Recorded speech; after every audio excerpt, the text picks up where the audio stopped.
Assalamualaikum warahmatullahi wabarakatuh. Yang saya hormati kepada Bu Niken Kusumawardani, SI MSI AK, selaku dosen pengantar mata kuliah Laboratorium Komputer Perpajakan. Di sini kami dari kelompok 1 akan menjelaskan tentang mengenai langkah-langkah pengisian SPT PPH 21.6. Sebelum itu, izinkan kami memperkenalkan nama kelompok kami.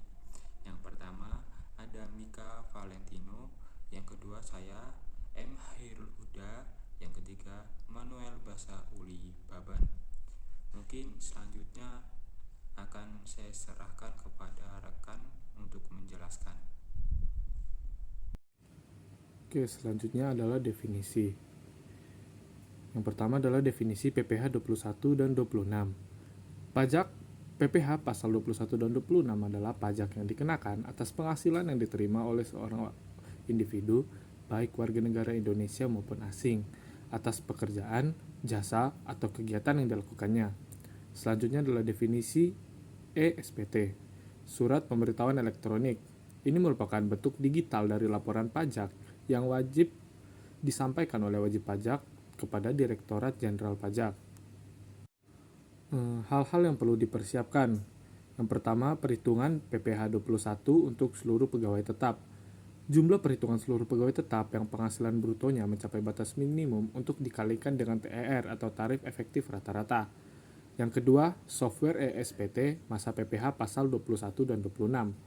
Aplikasi komputer yang disediakan oleh DJP untuk memudahkan wajib pajak dalam membuat dan menyampaikan surat pemberitahuan atau SPT masa pajak penghasilan pasal 21 dan 26. Yang ketiga, software akses database 2007. Database ini berfungsi untuk menyimpan dan mengorganisir berbagai data yang diperlukan dalam proses pelaporan SPT. Selanjutnya adalah studi kasus 1 pada PT Grosir. PT Grosir merupakan perusahaan yang bergerak di bidang retail. Kantor pusat beralamat di Jalan K.A. Yani nomor 92 Raja Basa dengan nomor telepon 0741 23122. Alamat email grosir.lampung.email.com.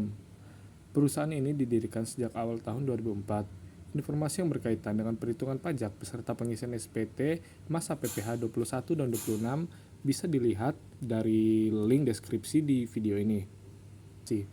PT Global Telekomunikasi merupakan perusahaan yang bergerak di bidang teknologi.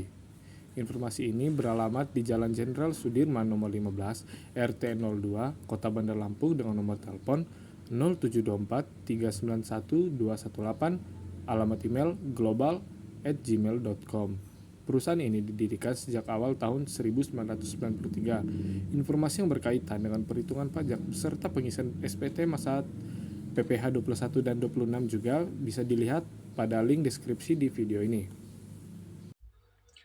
Oke, sekarang kita masuk ke dalam langkah-langkah pengisian ISPT PPH 21 dan 26. Dengan acuan pada studi kasus PT Grosir dan PT Global Telekomunikasi. Setelah kita mengunduh dan menginstal dan memilih database pada aplikasi ISPT, tahap pertama adalah memasukkan NPWP perusahaan atau entitas. Sebagai contoh, di sini PT Global Telekomunikasi kita akan memasukkan NPWP yang sesuai yaitu 94 958 813 1322 000. Untuk studi kasus pada PT Grosir, kita bisa membuat pada database yang baru dan memasukkan NPWP untuk PT Grosir yaitu 966887226323000. Pada tahap yang kedua, pada kotak yang akan muncul, di situ kita diminta untuk memasukkan profil wajib pajak. Kita akan memasukkan nama perusahaan sebagai contoh di sini untuk PT Grosir, lalu memasukkan alamat perusahaan, memasukkan nomor telepon perusahaan dan email perusahaan serta NPWP penanda tangan dan nama penanda tangan. Sebagai contoh di sini Kojib dengan NPWP penanda tangan yaitu 09254 294 3407 dan 000. Selanjutnya, kita akan mulai untuk mengisi SPT. Pada tahap yang ketiga, kita dapat mengklik menu pada bagian di atas, yaitu pilih SPT, lalu buat SPT baru. Setelah itu, kita akan memasukkan tanggal masa SPT yang akan kita buat. Sebagai contoh di sini PT Global Telekomunikasi, maka tanggal masa SPT-nya adalah Maret 2023 sesuai dengan soal pada studi kasus tersebut. Langkah selanjutnya untuk mengisi SPT, kita perlu membuka menu daftar pemotongan pajak. Dengan cara pada menu di atas, kita klik isi SPT lalu daftar pemotongan pajak 1721-I dan memilih satu masa pajak. Lalu pada selanjutnya kita perlu mengklik tambah pada bagian A untuk pegawai tetap untuk mengisi daftar pemotongan pajak pegawai tetap. Pada langkah yang ketujuh, yaitu isi daftar pemotongan pajak, kita bisa mulai untuk mengisi daftar pemotongan pajak pegawai tetap. Pada menu yang muncul, kita dapat mengisi NPWP, nama, kode pajak, jumlah penghasilan bruto, dan PPh dipotong sesuai dengan perhitungan yang telah disiapkan sebelumnya.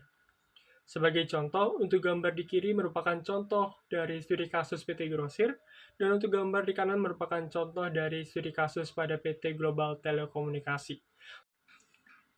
Setelah kita mengisi seluruh data pemotongan pajak untuk pegawai tetap dengan penghasilan yang kena pajak, maka selanjutnya kita perlu untuk mengisi daftar pemotongan pajak bagi yang tidak kena pajak.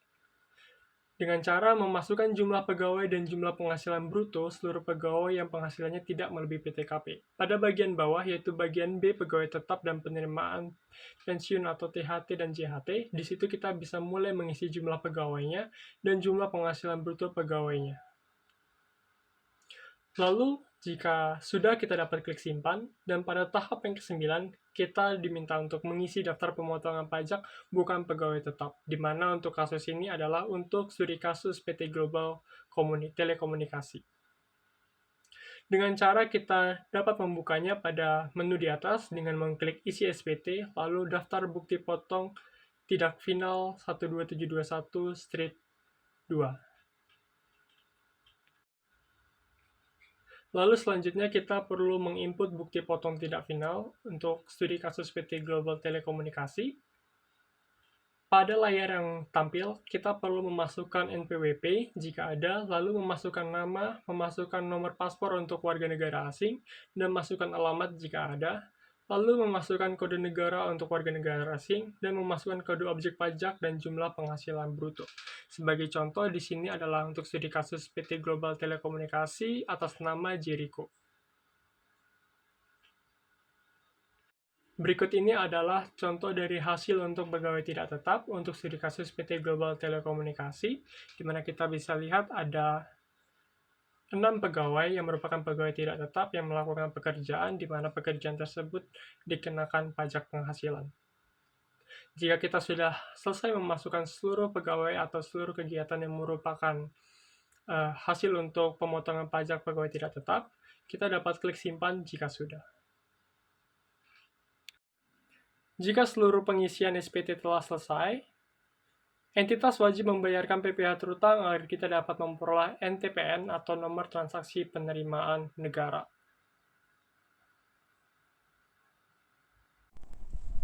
Mungkin itu saja yang bisa kelompok kami sampaikan.